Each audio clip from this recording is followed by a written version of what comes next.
Salut, bienvenue dans Jeu de puissance. On va parler des Maple Leafs de Toronto. Les Maple Leafs de Toronto qui restent quand même une des grosses écuries de ce championnat. Les Maple Leafs de Toronto qui malheureusement ont encore perdu la saison dernière lors du premier tour des playoffs. Une sorte de malédiction. Vraiment un problème mental dans cette équipe lorsqu'ils arrivent en playoffs. Et là, on va voir si cette saison, ça va se régler. Si cette saison, on va pouvoir déjà aller en playoffs. Mais bon, à mon avis, il n'y aura pas trop de difficultés. Et on va voir ce qui a été changé pour changer ce problème. On va tout de suite commencer par l'attaque. L'attaque, on a récupéré des joueurs comme Cal Jarnkrok, Nicolas Aubé-Kubel ou Adam Gaudette. Donc on est allé chercher encore une fois de la profondeur. Mais bon, il faut dire que cette équipe, au vu du cap salarial, au vu que cette équipe est forte, se retrouve avec le fait que certains joueurs partent. Surtout les joueurs de profondeur, on garde quand même le noyau qui est toujours le même, le noyau de joueurs stars comme Auston Matthews bien sûr, qui a fait une saison juste incroyable. Il a gagné le trophée Hart, celui du meilleur buteur avec 60 buts, ce qui n'était pas arrivé depuis bien longtemps, Patrick Kane le dernier. Il garde des Mitch Marner, des William Nylander, des Tavares, donc ce noyau dur de joueurs exceptionnels, de joueurs vraiment très très bons. Et là où le bas blesse, c'est que la profondeur, en saison régulière, ça marche plutôt pas mal. Les joueurs de profondeur qu'ils récupèrent marchent plutôt pas mal. Mais dès qu'ils arrivent au playoff, les joueurs stars, ils ont une petite rupture mentale et ils ont du mal. Et ça serait la profondeur qui devrait justement pouvoir pallier à cela, comme ça arrive par exemple du côté du Lightning de Tampa Bay. Mais ça ne marche pas du côté de Toronto. Bon, on est encore allé donc chercher des joueurs de profondeur, Cal Shamrock, comme je l'ai dit, Nicolas Aubé-Kubel, Adam Gaudette, qui joueront dans un troisième, quatrième trio. Ce ne sont pas des joueurs phares, mais c'est des joueurs qui permettent, comme surtout Jean Krog, qui est un très très bon joueur, qui permettent quand même une certaine liberté pour les stars. On verra si cette saison, ça a enfin marché du côté de l'attaque pour les playoffs. C'est là le plus important pour voir si on arrive à passer ce cap mental du premier tour des playoffs. En attaque, on verra peut-être aussi des espoirs comme Nicolas Robertson, 20 ans. Malheureusement, il a eu beaucoup de blessures, donc il a eu du mal à se développer, mais là, on le verra peut-être jouer. 23 ans, Pontus Holmberg, qui lui aussi, on le verra sûrement évoluer dans ses trios d'attaque. Donc là aussi, encore un peu de jeunesse qui arrive, c'est quand même pas mal. La saison dernière, on se souvient que Michael Bunting, par exemple, a très très bien fait. D'ailleurs, maintenant, il se retrouve sur ce premier trio avec Auston Matthews et Mitch Marner. En défense, là, ça n'a pas énormément évolué. On a Morgan Rielly, TJ Brodie, Giordano, Justin Hall, Jack Muzzin, donc des joueurs qu'on connaît.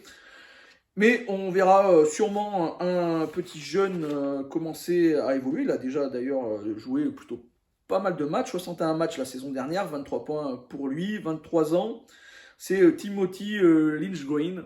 Lindgren, donc on va sûrement le voir sur un des trois duos. Ils sont allés aussi chercher des vétérans, Jordy Ben par exemple, pour pallier aux blessures, j'imagine. Maintenant, on va parler des choses qui blessent. Du côté des Maple Leafs de Toronto, on va parler des gardiens. Donc, ils avaient un excellent gardien, Jack Campbell, qui est parti du côté d'Edmonton. Et ils ont récupéré Matt Murray, qui jouait au Sénateur d'Ottawa. Matt Murray, qui est un joueur qui a un problème physique, il est souvent blessé. Matt Murray qui a quand même gagné 2 Coupes Stanley avec les Penguins de Pittsburgh, ne l'oublions pas, mais depuis c'est quand même très très compliqué pour Matt Murray. Donc ils ont signé Matt Murray, est-ce que ça fera le job? Bon, il faut dire que devant il a une défense assez solide, donc ça c'est plutôt pas mal pour lui. Mais Matt Murray, c'est quand même pas l'agence tout risque. Moi, ça me ferait un peu peur si j'étais fan des Maple Leafs de Toronto d'avoir un gardien comme Matt Murray.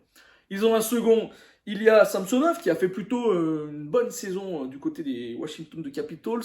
Malheureusement, il n'est pas constant. C'est un gardien qui peut faire des excellents matchs, mais les matchs suivants être vraiment en difficulté. Ilya Samsonov pour 1 an. Je pense que Ilya Samsonov peut très bien devenir le gardien numéro 1 de cette équipe pendant cette année si on voit que Matt Murray ne fait vraiment pas le job. Et c'est une possibilité. Donc, De ce point de vue-là, ça va être, à mon avis, une chose à regarder du côté des Maple Leafs de Toronto. Les gardiens, ça pourrait poser un petit souci. Mes prédictions pour cette équipe, bon, alors, sans suspense, cette équipe, à mon avis, va se trouver dans les 3 premières de la division Atlantique, sans souci. Ils ont quand même un noyau assez exceptionnel en attaque. La défense est très très bonne aussi, même s'il y a un petit doute sur les gardiens, ça reste quand même une équipe très très bonne. Maintenant, la grande question que tout le monde se pose, est-ce que les Maple Leafs de Toronto peuvent passer ce premier tour des playoffs? Est-ce que mentalement, ils vont enfin faire sauter ce verrou? Ça, c'est la grosse question. Je ne vais pas y répondre là tout de suite. On va voir cette saison comment ça tourne et je vous répondrai après parce que je trouve que cette équipe, au final, c'est un peu affaiblie. Ils n'arrivent pas à garder une structure cohérente qui, d'année à année, pour amener de la stabilité hein, dans les trios. Non, il y a toujours des joueurs qui partent. C'est compliqué de les remplacer. Donc, à mon avis, ça, c'est un point faible qu'il faudrait résoudre. Certaines équipes l'ont fait. Je pense à l'Avalanche, je pense à Tampa Bay qui ont réussi pendant 2-3 ans à garder vraiment une structure très stable, même sur leur 3e et 4e trio. Et ça, c'est un avantage. Du côté des Maple Leafs, c'est plus dur. On voit des joueurs partir, arriver. Et donc, à mon avis, ça pèse un peu sur les performances de cette équipe, surtout en playoff. Voilà, j'espère que cette vidéo vous a plu. Si c'est le cas, n'hésitez pas à me faire un petit like, un petit commentaire ou à la partager. Moi, je vous dis à bientôt. Demain, on parlera des Canucks de Vancouver. Allez, ciao!